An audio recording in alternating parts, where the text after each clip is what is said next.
Hello, coordinators. So I know there's been a lot of questions around FLIs. How do I know how to manage them?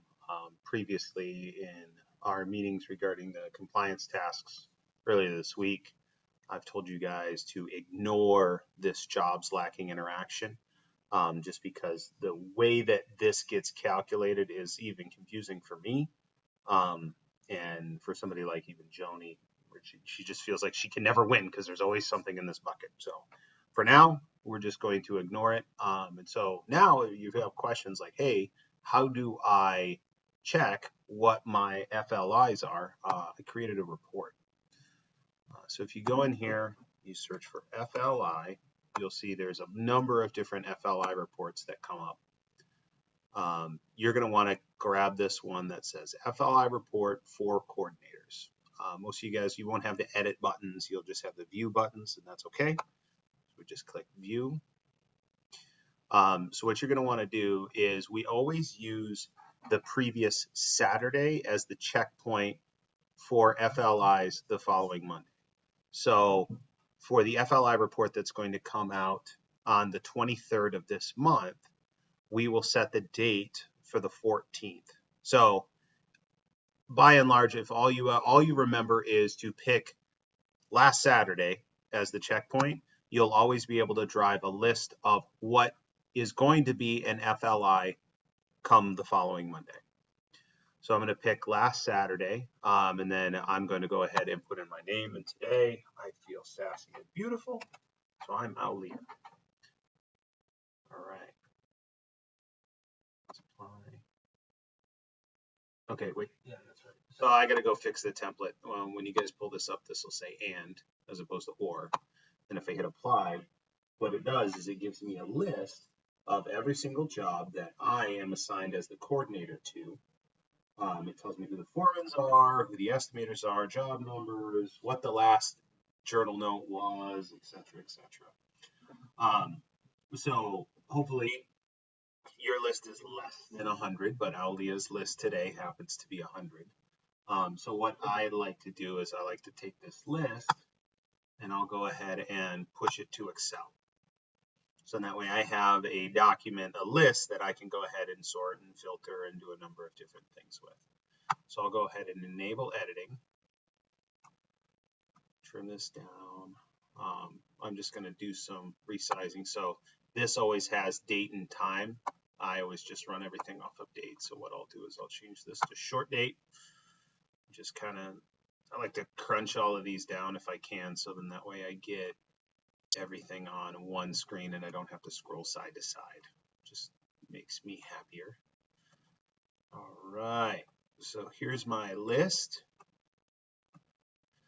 And then what I'm going to do is there's this button between A and 1 with this arrow. That's the select all. I'm going to go ahead and select all.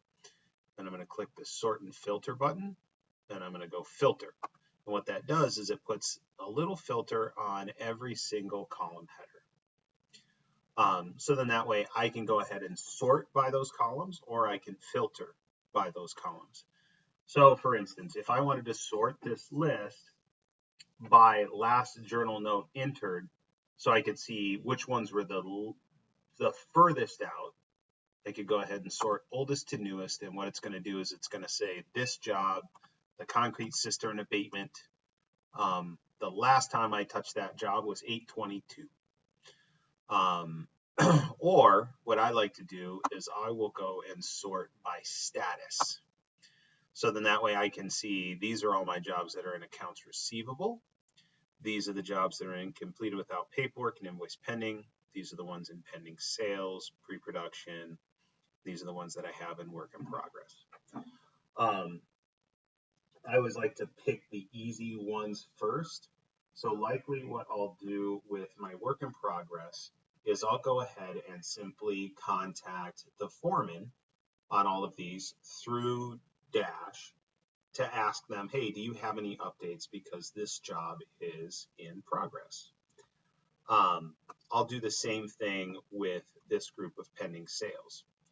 Now, if I'm getting feedback in the production meetings and I have updates that I can post, like I know this Lauloa condo number 300 job that Brett is still working with the estimator on, I'll just go ahead and put the note in, document it, and be done. I don't have to ask anybody.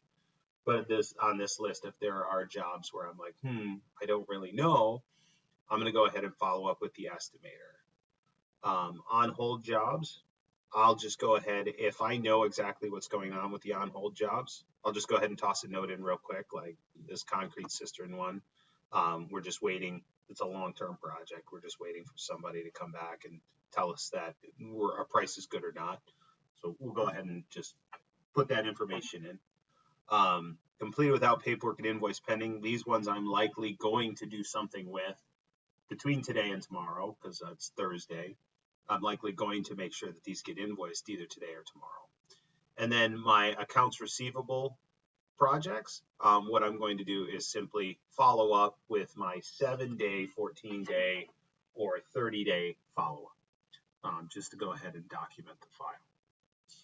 That is a quick video on how to pull your own FLI report. So you can pull it anytime. You can pull it you could pull it on Monday and get a big, long, gnarly list. I wouldn't recommend that. I kind of like Thursday, because what that'll do is it'll give everybody who interacts with the file the opportunity to do something with it Monday, Tuesday, or Wednesday.